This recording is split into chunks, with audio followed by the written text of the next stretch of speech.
Group के सभी साथियों को जय हिंद। आपका साथी कुलदीप शक। साथियों,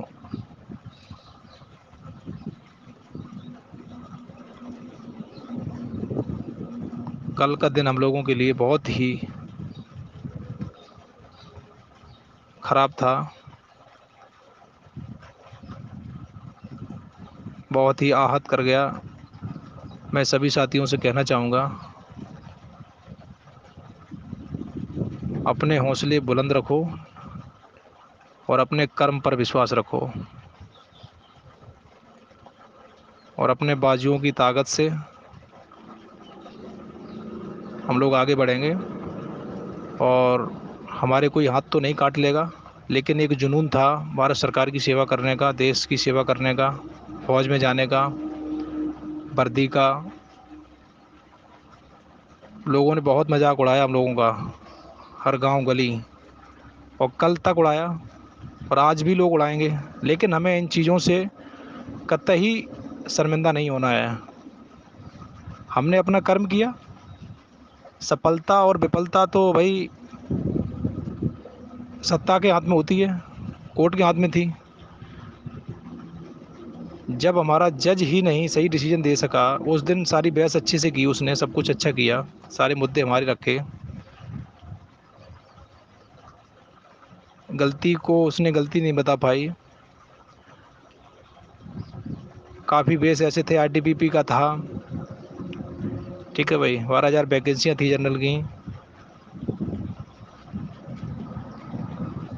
लेकिन ये सारी चीज़ें मैं बहुत कॉन्फिडेंस में था। इलाहाबाद हाई कोर्ट से ही बहुत मजबूती से काम करने की ज़रूरत है। कोर्ट के साथ साथ इतना बड़ा इन पे प्रेशर बनाओ कि साले इनकी नाक में दम हो जाए सत्ता के, सरकार के। लेकिन मैं इतनी बात तो कहूँगा, हमारे भाइयों में वो दम नहीं थी। और मैंने हर बार अवगत कराया कि भाई कुछ कर डालो, कुछ कर डालो, कुछ करो, कुछ करो। ऐसे ही इलाहाबाद हाई कोर्ट में इन्होंने इसी तरीके का माहौल फैलाया था और बाद में ये सब कर दिया। ठीक है भाई, सुप्रीम कोर्ट में तो कुछ हुआ ही नहीं है, उसी ऑर्डर को ही प्राथमिकता दे दी। अब जयपुर में भी सब कुछ अच्छा हुआ और हमारे गोपाल गुलेरिया को बहुत अपने आप पे मतलब भरोसा था, भरोसा सभी को था, लेकिन उतना भरोसा मुझे नहीं था, क्योंकि मैं पहले से ही आहत हो चुका था, बुरी तरीके से टूटा हुआ था। लेकिन मैंने अपने भाइयों को हर बार समझाने की, बताने की कोशिश की कि सरकार इस तरीके से नौकरी आप लोगों को नहीं देगी। लेकिन गोपाल भाई का, अब इसको अहंकार कह लो चाहे कुछ भी कह लो, लेकिन उसने मेहनत अपनी नज़र में बहुत की है। मैं जानता हूँ उस चीज़ को। जिस व्यक्ति को उन चीज़ों का बोध नहीं होगा, सरकार सत्ता का ये क्या कर सकते क्या नहीं कर सकते, तो वो व्यक्ति जो मेहनत कर रहा है कोर्ट के थ्रू, और तो भाई उससे तो मेहनत लगेगी, वास्तविक उसने मेहनत की है।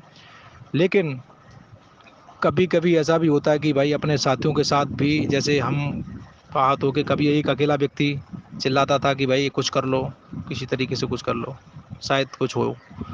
लेकिन भाई नहीं हुआ, नहीं किए भाई, हमारे घर से नहीं निकले। लेकिन जब कल जजमेंट आने को था तो कम से कम हज़ारों लोगों के फ़ोन आए, हज़ारों लोग मैसेज कर रहे हैं, एक दूसरे पे टिप्पा टिप्पणी करने लगे लोग। ये सब देखो, ये किसी के हाथ में नहीं थी। ठीक है, आज भी हम प्लस हैं भर्ती के अंदर, ठीक है, वैकेंसियाँ भी हैं और एसएससी ने फ्रॉड किया है। लेकिन ये सरकार जब तक नहीं चाहेगी, सरकार की जब तक मंशा नहीं होगी, आपको नौकरी नहीं देगी। ये बात मैं बहुत ही मजबूती से कह रहा हूँ और बहुत आहत हुआ हूँ कल, ये समझ लीजिए। क्योंकि मैं देखो बहुत पहले से भी टूटा, मैं अपने सारे साथी, जितने भी हमारे साथी मिलने वाले, वो मेरे बारे में सब जानते होंगे, ये जानते होंगे कि कुलदीप के शब्द क्या थे, स्टेटमेंट क्या थे। लेकिन बेचारे वो करें क्या। उधर गोपाल भाई अपना पूरा कॉन्फिडेंस के साथ सारी बात कहता था कि भाई नहीं नहीं नहीं, तो भाई उसे हम जानते हैं कि उसको भरोसा था, लेकिन उसे ये नहीं पता था कि सरकार भी गड़बड़ कर सकती है कुछ। और ये ऑर्डर सरकार की उल्टी कलम से लिखा गया। पूरा मैटर हम लोगों के पक्ष में होने के बाद जो कहानी रची गई, जो षड्यंत्र रचा गया, वो हम लोगों के खिलाफ इसीलिए रचा गया कि इनको नियुक्ति ना दी जाए, नौकरी ना दी जाए। तो भाई अगर आपके बाजुओं में ताकत है, 11 से लेके 18 से लेके जितने भी बच्चे जो भी जहाँ भी हैं, सबसे संपर्क किया जाए। बाजुओं में अगर ताकत है तो कहीं एकत्रित हुआ जाए, इनके खिलाफ मोर्चा खोला जाए। देखो हार तो हम लोग हारे हुए हैं ही, 2011 से लेके अब तक। अगर जुनून है कुछ करने का तो बता रहा हूँ मैं, अगर नहीं करने का तो भाई आगे कदम मत बढ़ाना, मैं आपसे कह रहा हूँ। और आप कोर्ट के माध्यम से अगर नौकरी लेना चाहते हो तो ये दिमाग से अपने गंदगी बिल्कुल निकाल देना आप। मैं आपको बता रहा हूँ, ये आपको नौकरी नहीं देंगे इस तरीके से। आप अभी आपको सिंगल बेंच में हरा दिए, कल आपको डबल बेंच में हरा देंगे ये इसी तरीके से। या आप जीत जाते तो ये डबल बेंच चले जाते, वो जाते ना जाते वो बात की बात है, लेकिन आप जब डबल बेंच जाएंगे तो आपको ये उसी तरीके से फिर हरा देंगे, फिर आप सुप्रीम कोर्ट के लिए, मतलब ये चलता रहेगा। लेकिन मैं आपसे कह रहा हूँ, आपके बाजुओं में अगर ताकत है, 11 से लेके जितने भी भर्तियों में करप्शन हुआ है, जितने भी भाई हमारे हैं, अगर आप चाहें तो बूंद बूंद से घड़ा भरता। आज से ही जोड़ना स्टार्ट कर दो, अपने घर बैठ के संपर्क बनाना स्टार्ट कर दो। जिस दिन सारे भाई एक हो जाएं उस दिन, ज़्यादा नहीं 10 दिन के लिए। और आगे भाई लोकसभा का चुनाव भी आने वाला है, किसी एक संसद पर हंगामा कर दो, 1 साल बाद ही सही, 24 का चुनाव है। अगर दम है तो ये नौकरी नहीं, ये सब कुछ देंगे। लेकिन आप कोर्ट के माध्यम से अगर लड़ना चाहो तो भाई मैं सलाह नहीं दूंगा किसी भाई को। और भाई किसी दलाल के चक्कर मत पड़ना, ये जॉइनिंग लेटर आ रहे, फलाना आ रहे, भाई जिसका आ गया उसका तो आ गया, नहीं आप मर जाओगे, चले जाओगे। ठीक है, मेरा समझाना है और आपका करना ना करना आपके ऊपर डिपेंड करता है। और ये लेटर काओ फर्जी भी हो सकते हैं, जहाँ भी ये जॉइनिंग लेटर बताए जा रहे हैं वहाँ कोई ट्रेनिंग सेंटर पे इस तरीके के किसी को नहीं बुलाया गया। और ये चीज़ें ज़्यादा दिन नहीं चलेंगी, आपको सामने भी आ जाएंगी। जब लड़के वहाँ ट्रेनिंग सेंटर जाएंगे तो समझ में आ जाएगी बुलाया है कि नहीं बुलाया है। ठीक है भाई, मैंने किसी की बात सुनी है, मैं स्वयं नहीं गया हूँ, इसलिए मैं कह रहा हूँ देखो कुछ भी हो सकता है। लेकिन मैं जब तक नहीं मानूंगा जब तक उस बंदे की जॉइनिंग नहीं हो जाएगी।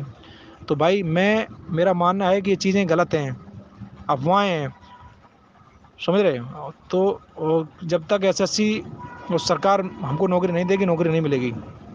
और फ्रॉड बनती तो चल ही रहा है, फ्रॉड बहुत किया उन लोगों ने। तो भाई एक बंदा आहत नहीं हुआ है, सारे भाइयों को दुख पहुंचा है। ठीक है भाई, तो इसके लिए हम लोगों को अगर कुछ करना है तो आगे आने वाले चुनाव में कहीं भी आपको जहां भी उचित लगे, एक लोकसभा पर कब्जा कर लो,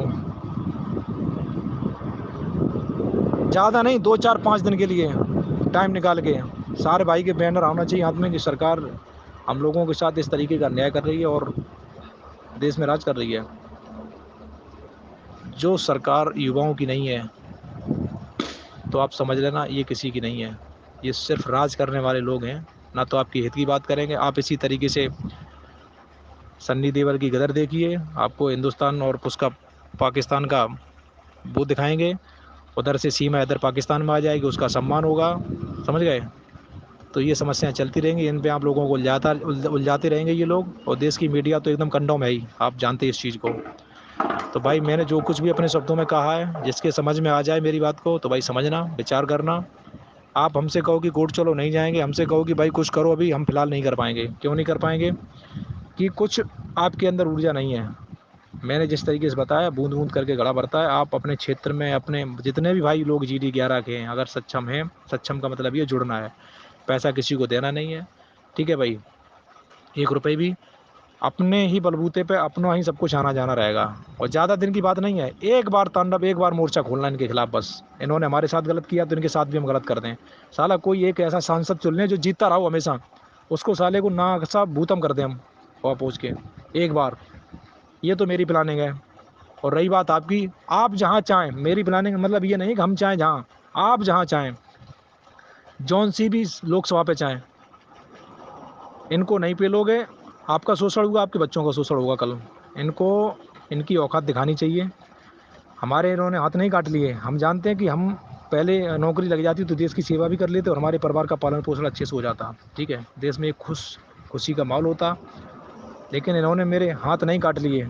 खाएंगे पिएंगे हम सब कुछ, ठीक है, लेकिन वो ये है कि उस तरीके की सुविधाएं नहीं मिल पाएंगे, हमारे बच्चे अच्छी तरीके से पढ़ नहीं पाएंगे, ये शिक्षा पे गौर नहीं करेंगे, ये रोज़गार पे गौर नहीं करेंगे। तो भाई वो बहुत समझने की चीज़ है। ठीक है भाई, और किसी पे भाई कोई टिक्का टिप्पणी ना करें। हाँ, लेकिन गोपाल भाई से एक बात कहना चाहूँगा कि आपको जितना कॉन्फिडेंस था, लेकिन आपको भी आहत हुआ होगा बहुत ज़बरदस्त कि भाई हुआ क्या ये। ठीक है भाई, आरोप प्रत्यारोप लगते रहेंगे, इन चीज़ों पे ध्यान नहीं देना। अगर मनसा हो दिमाग में कुछ करने की तो मैंने जो बताया, इनको हराने का, इनको जूता मारने का एक ही मौका है।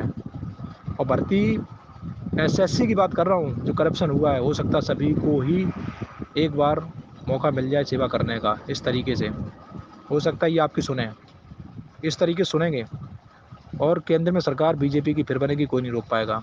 लेकिन हाँ, आप एक लोकसभा इनको हरवा देंगे, ये मुझे पता है। अगर नहीं हारना चाहते हैं तो ये हमें नियुक्ति दिलवाएंगे, इसकी जांच बैठाएंगे। मैं आपसे ये बात कह रहा हूँ तो आप ही के साथ, अगर जो मेरा दिमाग मैंने जो लगाया है, और इसके सिवा आपके पास कोर्ट का रास्ता नहीं है, मैं आपको बता रहा हूँ, ये आप अपने दिमाग में रख लेना।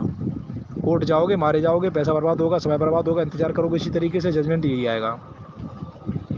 तो भाई ऑडियो मेरी बहुत बड़ी हो रही है। मैंने जो कुछ भी कहा है भाई, ना किसी को आहत करने के लिए कहा है, सिर्फ कहा है तो इसलिए कि आपके भाइयों का किसी तरीके से समय बर्बाद ना हो। और भाई कोई भी भाई गलत नहीं सोचेगा, किसी भाई के ऊपर कोई ज़्यादा गरीब है, कोई किसी के पास कोई ज़्यादा समस्या है, हम लोग सभी लोग बैठे हैं, ठीक है। ऐसा नहीं है कि भाई हम लोग एक परिवार है हम लोगों का, ठीक है। कभी भी कहीं भी कोई समस्या आती है तो हम लोग एक दूसरे की मदद करेंगे, ठीक है भाई। हम लोग अगर 10-10 रुपये भी किसी भाई को, अगर जैसे समस्या आ रही है, परेशान है, गरीब है बेचारा, कोई बीमार है, 10-10 रुपये भी दे देंगे तो उसके पास हज़ारों रुपये हो जाएंगे, ठीक है भाई। तो उसकी समस्या दूर हो सकती है कि नहीं हो सकती है। तो सोच अगर आप बड़ी रखेंगे तो कुछ भी कर सकते हैं। मैंने आपको बता दिया है। रही बात आप सब लोगों की है, आप सब लोग अगर सलाह मशवरा करेंगे तो मैं आगे चलने के लिए तैयार है, सब लोगों के साथ मिल के। लेकिन हाँ, इनके नाक में नथुनियाँ डाल देंगे अगर आप लोग, अगर जहाँ तक इजाज़त दें तो, साथ दें तो, संग चलें तो। मैं अपनी ऑडियो ख़त्म करता हूँ। जय हिंद, जय भारत, इंकलाब।